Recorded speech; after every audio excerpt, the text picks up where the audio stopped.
Bible పరిశుద్ధ గ్రంథం కాబట్టి మనుషులు చేసిన తప్పులు కూడా చెబుతుంది. బైబిల్ పరిశుద్ధ గ్రంథం కాబట్టే ఆ పరిశుద్ధ గ్రంథానికి సంబంధించిన దేవుణ్ణి ఆరాధించేవారు వారు కూడా మనుష్యులే. ఆ మనుష్యులు చేసిన తప్పులు అందరికీ తెలియాల్సిందే. దేవుడు న్యాయ నిర్ణేతగా లోతు, తన పిల్లలు దావీదు, అలాగే తామారు, ఇలా అందరూ వారి జీవితాల్లో చేసినటువంటి తప్పులను ఎత్తి చూపిస్తుంది. మొత్తానికి బైబిల్ ఏం చెప్తుంది అనంటే, దేవుని రాజ్య వారసులుగా కాకుండా సొంత రాజ్య నిర్మాణాలు, సొంత ఆలోచనల్లో బ్రతికితే మనిషి ప్రతి ఒక్కడు పాపమే చేస్తున్నాడు అన్నది చెబుతుంది బైబిల్. దానికి మినహాయింపు కేవలము యేసుక్రీస్తు మాత్రమే. మళ్ళీ కొత్తగా ఒకరు వచ్చి చెప్పక్కర్లేదు మనకు, మీ దావీదు ఇలా చేశాడు, ఆడు ఇలా చేశాడు. మాకు తెలిసేది, వి నో దట్.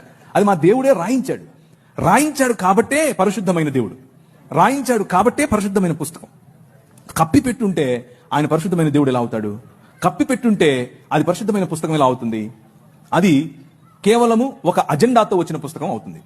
బైబిల్కు మిగిలిన పుస్తకాలకు ఉన్న తేడా ఏమిటి అని అంటే, బైబిల్ మనుష్యులు చేసిన తప్పులను ఎత్తి చూపిస్తుంది, కానీ దేవుడు ఆ చేసిన తప్పులను సమర్థించకుండా వారిని సరైన మార్గంలో పెట్టడం కోసం తన కుమారుడైనటువంటి యేసుక్రీస్తును పంపాడు. కానీ మిగిలిన పుస్తకాలు అలా కాదు. ఇది తప్పు అని బైబిల్ చెప్తోంది, అలా చేయొద్దు అని బైబిల్ చెప్తోంది.